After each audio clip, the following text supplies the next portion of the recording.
Ladies and gentlemen, have you ever sat there staring at your phone, your heart pounding, asking yourself, should I reach out or should I stay silent? That moment of confusion can feel like torture, your emotions pulling you one way, your logic pulling you another. But here's the truth, breaking the no contact rule isn't about weakness, it's about power, your power to decide, to set the tone, and to reclaim your worth. And if you don't understand the exact moment when breaking silence shifts from a mistake to a game changer, you'll keep giving your control away. Stay with me, because today I'm going to show you the precise mindset that transforms no contact from just a rule into the single most powerful strategy you'll ever use in love. And when people first hear about the no contact rule, they often think of it as a magic trick, a formula that guarantees results. They imagine that if they just cut someone off, stay silent, and disappear, that person will come crawling back, realizing everything they lost. But the truth is, the no contact rule isn't about trickery. It's about reclaiming your power. It's about healing, about drawing a line in the sand where your dignity becomes more important than your desperation. Yet, inevitably, the question arises, when is it okay to break it? Because let's be honest, silence is hard. Missing someone is hard. And sometimes we find ourselves wondering if holding on to that silence is really serving us or just keeping us stuck. And the first thing you have to understand is this. Breaking the no contact rule should never come from a place of weakness. If you're sitting there late at night, lonely, replaying old conversations, and you reach for your phone just to fill the void, that's not a reason. That's a trap. It doesn't serve you, it doesn't elevate you, and it doesn't communicate self-respect. All it says is, I can't handle this feeling, so I'm reaching for the one person who once gave me comfort, even if they also caused me pain. That is not when you break no contact. But there are times when breaking it is not only okay, it's powerful. For example, if you've truly taken space to heal and you feel complete without them, you might find yourself at a point where the silence isn't about punishment anymore, it's just about clarity. If you can reach out with no attachment to the outcome, no desperate need for a response, and no fantasy of what this means for the future, then breaking no contact can come from a place of strength. Imagine sending a message not because you need them, but because you want to close a chapter with dignity, or because you're open to a calm, adult conversation about what happened. That is self-control. That is power. And another valid reason to break no contact is if there are real-world responsibilities or shared commitments that require communication. If you share children, property, or financial obligations, silence isn't practical. But even here, the way you break no contact matters. You don't slide back into emotional entanglement. You don't let casual texts about logistics morph into midnight confessions of how much you miss them. You stay focused, intentional, and disciplined. The boundary isn't broken, it's redefined. And then there are those moments when you've realized the relationship ended not because of toxicity, not because of irreconcilable differences, but because of timing, miscommunication, or fear. If both people have had genuine growth apart, if there's evidence that they've worked on themselves and changed, reaching out may not be a regression. It might be a fresh start. But the key here is evidence. You don't break no contact on the hope that they've changed. You wait until their actions, their effort, their behavior demonstrate that they've grown. Only then does breaking silence serve you, because it's not about chasing. It's about two evolved people meeting again from a stronger place. And breaking no contact can also be okay if you've learned the lesson the silence was meant to teach you. The rule exists to give you perspective, to detach you from the emotional chaos of the breakup, and to remind you that your happiness cannot depend on one person. Once you truly feel that independence, once you wake up and realize that whether they're in your life or not, you're okay, that's when you've earned the right to re-engage. Not from need, but from choice.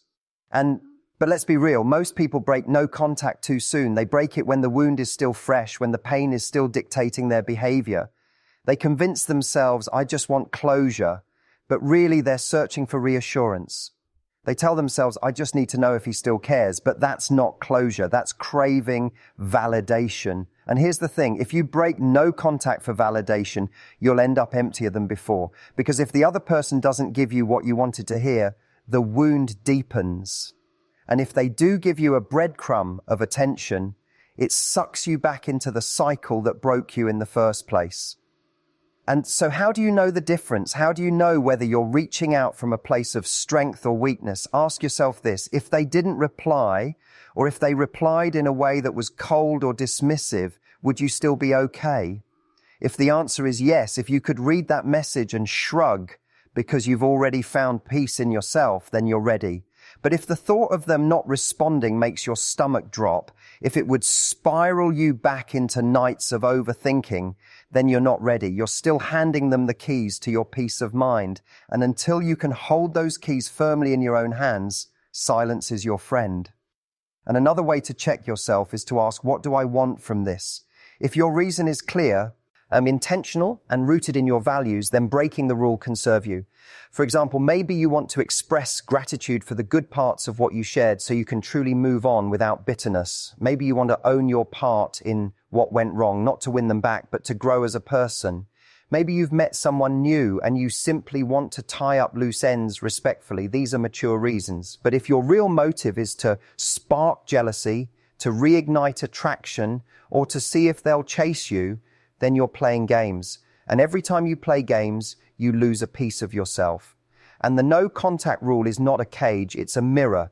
It forces you to sit with your pain, your longing, and your memories until you're strong enough to see them for what they are, lessons.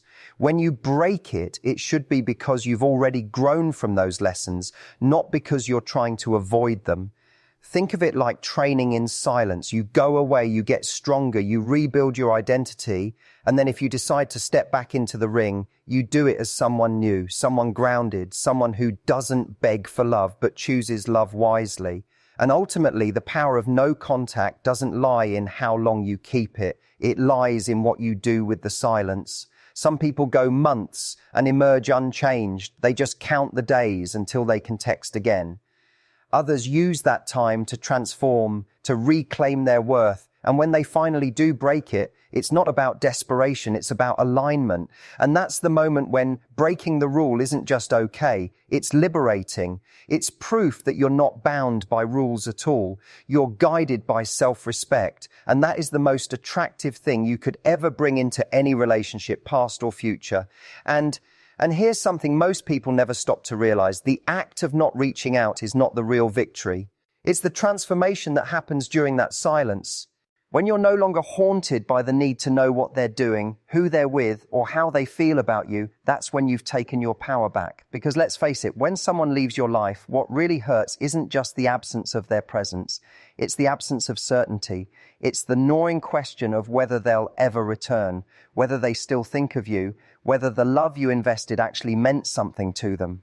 The no contact rule is like a detox from that uncertainty. It cleanses you of the obsession, the compulsion to keep checking your phone, the endless cycle of what if.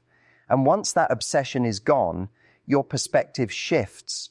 And now imagine breaking no contact at that point, not because you need something from them, but because you are whole again. That's when the balance of power flips. They don't hold your peace of mind anymore.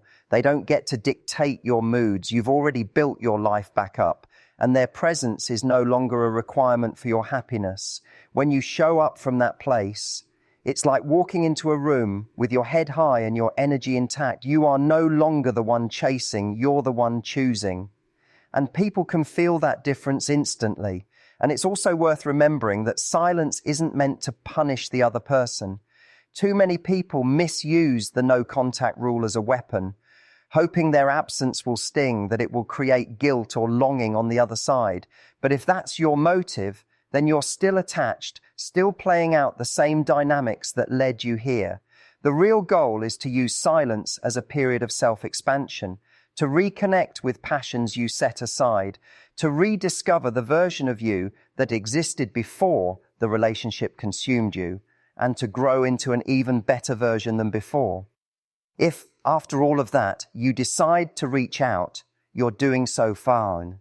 From a place of completeness, not strategy. And the truth is, sometimes the healthiest thing you can do is to never break no contact at all. That's a reality few people want to hear, but it's essential. If someone consistently disrespected you, undervalued you, or left you in confusion and pain, why would you reopen that door? Not every relationship deserves resurrection. Not every person deserves a second chance. And often, the discipline of never breaking no contact is the act that finally communicates to yourself, I deserve more. Because if you allow yourself to go back, when nothing has changed, you're telling your heart, it doesn't matter how much you suffered, you'll accept it again. That's not love. That's self-betrayal. But let's say you have a moment where you genuinely consider breaking the silence. Pause and ask yourself, what has changed since the last time you spoke? Has this person shown growth, consistency, maturity, or are you just hoping that time alone has magically transformed them? Time doesn't change people. Effort does. And unless there's tangible evidence of effort, silence remains your ally. Don't let loneliness convince you to settle for an illusion. Don't let nostalgia blind you to the reality that caused the breakup. Nostalgia has a funny way of editing out the pain, the tears, the broken trust, and only highlighting the sweetness. But memory without truth is just fantasy. And if you choose to break the rule, make sure it's because your current self, not your past wounds, has decided it's the right move.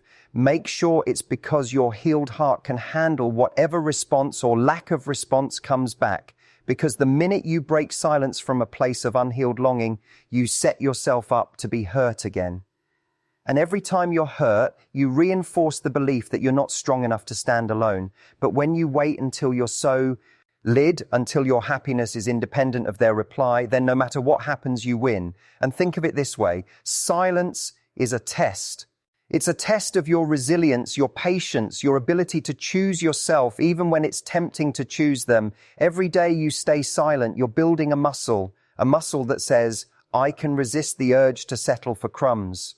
When that muscle is strong enough, breaking silence won't be about weakness. It will be about choice. And that's when you become dangerous in the best way possible, because you're no longer manipulated by longing. You're driven by clarity. And now, what about those moments when they break the silence first? When that text pops up out of nowhere saying, hey, how have you been? That's where your growth is really tested. Because it's not just about when you break no contact. It's about how you respond when they do. If you're still in the old cycle, you'll jump at the chance, pouring your heart out, relieved they finally reached out. But if you've done the work, you'll pause.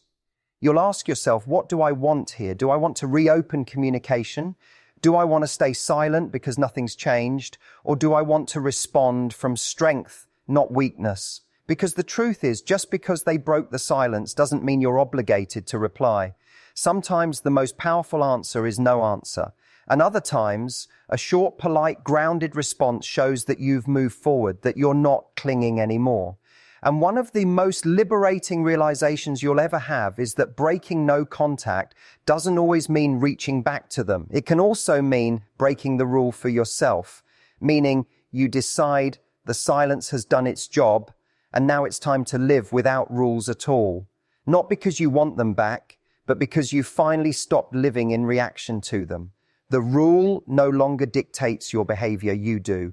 That's the ultimate freedom. You're not staying silent out of discipline anymore. You're living out of self-awareness. And from there, whatever you choose, whether you reach out or you don't, it's not about them, it's about you. And the hardest part about all of this is sitting with the fear of missing out on a second chance. People convince themselves that if I don't break no contact, I might lose them forever. But here's the truth. If silence makes you lose them, then they were never yours to begin with. Love that is real doesn't disappear just because there's space. Connection that is genuine doesn't fade just because you don't chase it. The people who are meant for you will feel your absence and not just feel it. They'll act on it. They'll grow, they'll step up, they'll do the work to meet you where you deserve to be met. And if they don't, then silence did its job. It revealed the truth. And so when you ask yourself if it's okay to break the no contact rule, understand that the real question is, am I breaking it from strength or weakness? Am I breaking it because I've healed or because I'm desperate? Am I breaking it because I want to move forward with clarity or because I want to slip backward into comfort? The answer you give yourself in those moments is more important than any text you'll ever send. Because the truth is, you don't need their reply to validate your worth. You don't need their attention to prove your value. The silence is not empty. It's full of the most important voice of all, yours. And then when that voice grows loud enough, when you trust it deeply enough, you realize that breaking or keeping no contact was never about them. It was always about teaching yourself to stop negotiating with your own value, to stop bargaining for love, to stop waiting for crumbs, and to start living like the prize that you are. When you truly embody that, you'll know exactly when or if breaking the silence makes sense. Because you won't be guided by fear or loneliness or hope. You'll be guided by strength, truth, and unshakable self-respect. And then here's the part that often separates those who stay stuck from those who finally step into their power. The decision to stop making everything about the other person and start making it about themselves. For so long, the question of breaking no contact feels like it revolves around, what will they think if I reach out? Will they think I've moved on? Will they think I'm still available? Will they see it as weakness or strength? But when you're truly healed, those questions dissolve. You're no longer centering your life around their perception. You're asking instead, what do I want? What serves me? What aligns with my growth and peace of mind? That shift is monumental. It turns the entire situation upside down because the person who once dictated your emotions now becomes just another factor in your life, not the center of it. And when you begin to live from that frame, the silence becomes less about a countdown and more about self-ownership. You stop obsessing over the day when it might end and start seeing each moment of silence as proof that you've gained control over your impulses. Think about it. Every time you resist the urge to text, every time you resist the temptation to peek at their social media, every time you let another day go by without letting them back into your mental space, you're reinforcing to yourself that you're capable of mastery. That is no small thing. Self-mastery is the foundation of self-worth.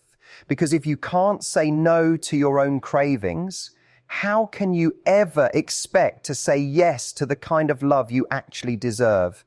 And now let's imagine for a moment that the day comes when you do break no contact. It might be a brief message, a phone call, a chance encounter. What will they experience? They'll meet a different version of you, not the person who's begging for answers, not the person who's trying to reignite a dying flame, but someone who's evolved, someone who commands respect simply by the energy they bring. It's the difference between saying, please see my worth, and walking in with the unspoken message of, I already know my worth. That shift can change everything. In fact, it often creates the very attraction people were hoping for when they first went silent, because nothing is more magnetic than someone who has built their life back up from the ground and doesn't need anyone to complete it. But here's the irony. Once you reach that point, the need to break no contact often fades. Because when you are standing strong, fulfilled, and confident, you no longer crave their attention in the same way. The silence is no longer torture, it's freedom. And in that freedom, you begin to see the situation with piercing clarity. You see who they really were, not who you hoped they'd be. You recognize the patterns that kept you trapped. You understand the mistakes you made from a place of desperation, and you forgive yourself for them. In that clarity, you may decide that breaking the silence serves no purpose at all, because the truth is you've already outgrown the relationship. That's the ultimate twist. The very rule that was designed to bring someone back into your life often reveals that you don't actually want them back. And this is why rushing to break no contact is such a disservice to yourself. Every time you cut the silence short, you rob yourself of that clarity.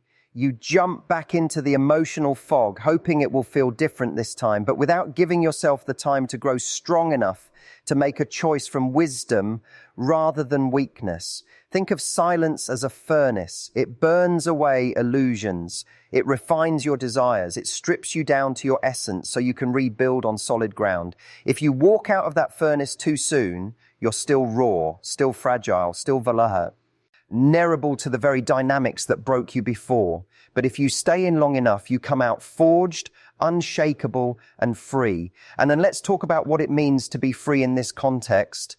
Freedom isn't about not caring at all. You might still feel moments of longing, nostalgia, or even sadness when you think of them. That's natural. Freedom doesn't mean the memory has no sting. It means the sting doesn't control you. It means you can feel the ache without acting on it. You can miss them without betraying yourself. You can acknowledge the past without running back to it. That's when you know the silence has done its job. And if you're still unsure whether you should break no contact, ask yourself a brutally honest question. Am I breaking it because I believe in a future that genuinely makes sense, or because I can't handle the discomfort of the present? If it's the latter, you're still operating from fear of being alone, fear of losing them forever, fear of sitting with your own feelings. And if fear is your driver, nothing good will come from that message or call. But if your driver is clarity, if you truly know who you are, what you want, and what you won't tolerate anymore, then even if you reach out, you'll never lose yourself in the process, because clarity acts like armor. It protects you from slipping back into patterns of self-abandonment.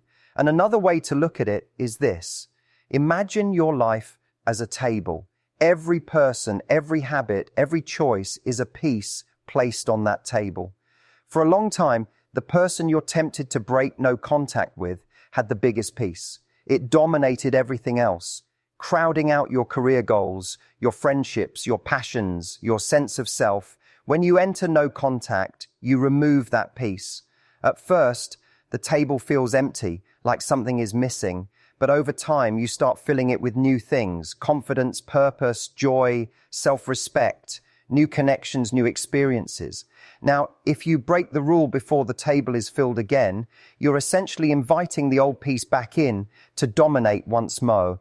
But if you wait until your table is overflowing with things that make you proud and fulfilled, then even if you invite that person back, they're just another piece. They don't take over the whole table anymore. And that's the balance you need before silence can be broken safely. And many people ask, but what if I wait too long? What if the chance slips away? Here's the truth. Real love doesn't expire. If the connection was truly worth saving, if it was truly mutual and meaningful, then silence will not erase it. It will strengthen it. And if silence does erase it, then that connection was never what you thought it was. It was built on sand, not stone. That might be painful to accept, but it's also liberating. Because why would you ever want to break your silence for something so fragile? Why would you bend your boundaries for something that couldn't survive a few weeks or months without constant feeding? True connection breathes on its own. It doesn't suffocate without constant contact. And this is why the best question to ask yourself isn't, when should I break no contact, but who do I want to be when I do? Do you want to be the person who couldn't handle their own emotions and ran back for comfort? Or do you want to be the person who faced the silence head on, conquered their neediness, and emerged as someone stronger than before? Because that version of you, the strong version, doesn't just decide when to break no contact. They decide whether it even needs to be broken at all. And if they do choose to break it, they do it on their terms, without fear, without attachment, and without losing themselves in the process. And so don't measure the silence by days on a calendar. Don't treat it as a clock ticking down until you're allowed to reach out. Measure it by growth, by how you feel when you wake up in the morning, by how many moments you spend enjoying you, a life without needing someone else to validate it. Measure it by how much you trust yourself to handle any outcome, because when that trust is unshakable, then and only then is breaking the no contact rule not just okay but irrelevant, because it's no longer about rules at all. It's about you choosing with full clarity the life and love you deserve. And this is where the deeper work begins, because it's not just about whether or not to break no contact. It's about the identity you carry forward, regardless of what you choose. People often underestimate how much of this process isn't about the other person at all. It's about who you become in the waiting, in the silence, in the moments where you're forced to face your own thoughts without distraction. That's the crucible where transformation happens. You either let the silence defeat you, or you let it shape you into someone stronger, someone clearer, someone more intentional about the love they allow into their life. And think about how many times people rush back into contact simply because they fear being forgotten. The fear whispers, if I don't remind them I exist, they'll move on. But the truth is, if your presence in their life was meaningful, they won't forget you. They may distract themselves. They may bury their emotions, but they won't erase you. The real question isn't whether they'll remember you. It's whether you'll respect yourself enough to hold your ground, because nothing is more unforgettable than someone who demonstrates self-respect. That kind of energy lingers long after the silence has started. And this is why patience is so powerful. When you're patient, you give space for truth to surface. You allow their actions or inactions to tell you what you need to know. If they truly care, they'll make the effort. If they don't, their silence will speak volumes. Either way, you win, because the truth is finally revealed without you having to chase it. And when you do eventually decide whether or not to break no intact, you'll be doing it with knowledge, not guesswork. That's a completely different kind of power. And there's another layer here that many people miss. Breaking no contact isn't just about reaching out. It's about the version of you that shows up when you do. If you reach out from your old self, the one who doubted their worth and clung to crumbs, then nothing will change. The dynamic will repeat, and you'll end up in the same painful place.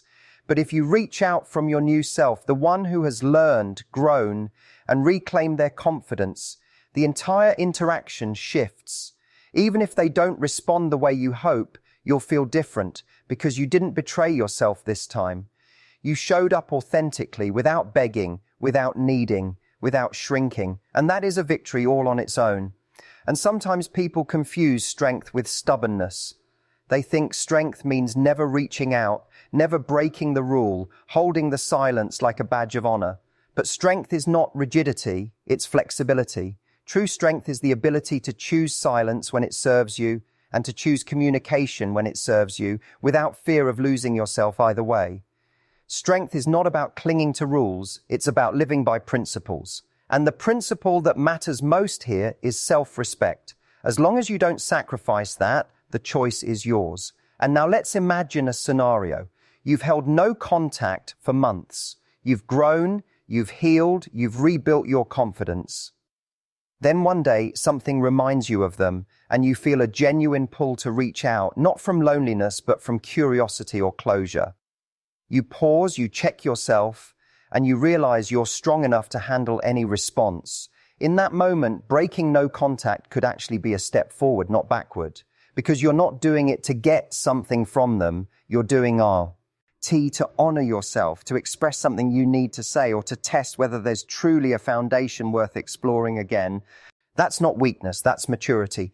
But here's the key. Whatever the outcome, you must remain anchored in your own value. If they respond with interest, great, but you don't immediately dive back in. You observe, you look for consistency, you measure their actions against your standards.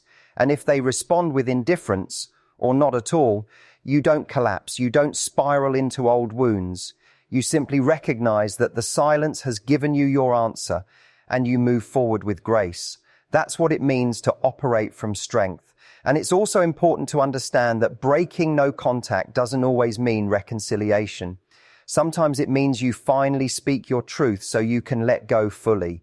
You may send a message that says, "Thank you for what we shared, but I'm closing this chapter."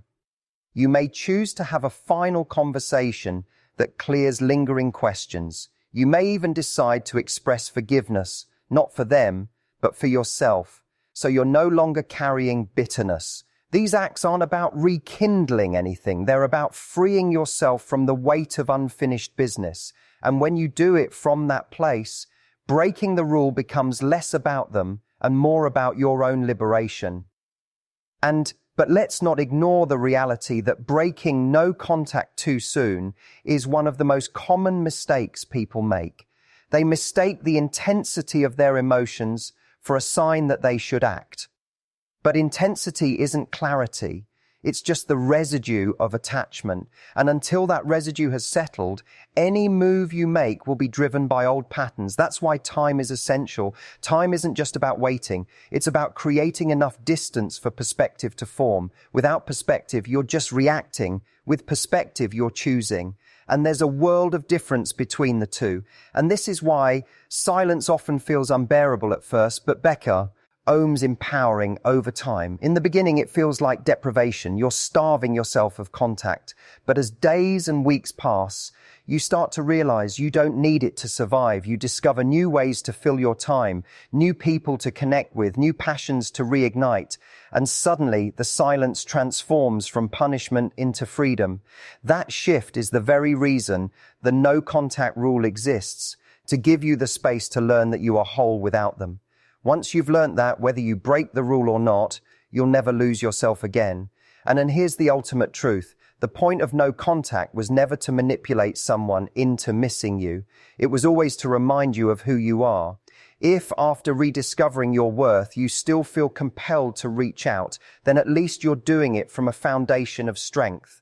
And if you no longer feel the need, then the silence has already given you everything you were looking for. Either way, you win. And so when people ask, when is it okay to break the no contact rule? The answer is simple. When breaking it no longer threatens your peace, when silence has already done its work, when your happiness is no longer tied to how they respond, that's the only time. Because the truth is, the rule itself was never the point. The point was the growth that happened while you followed it. The point was the discovery that you don't have to beg for love. You don't have to cling to the past. You don't have to betray yourself just to keep someone in your life. And once you've learned that lesson, the silence becomes optional. Not because you've stopped valuing it, but because you've outgrown the need for it. You can stand in your own power whether you reach out or not. You can trust yourself to make the choice that serves you best. And that's when you finally realize the question isn't really about breaking no contact at all. The question is, who have you become because of it? And when you can answer that with pride, you'll know you're ready for whatever comes next.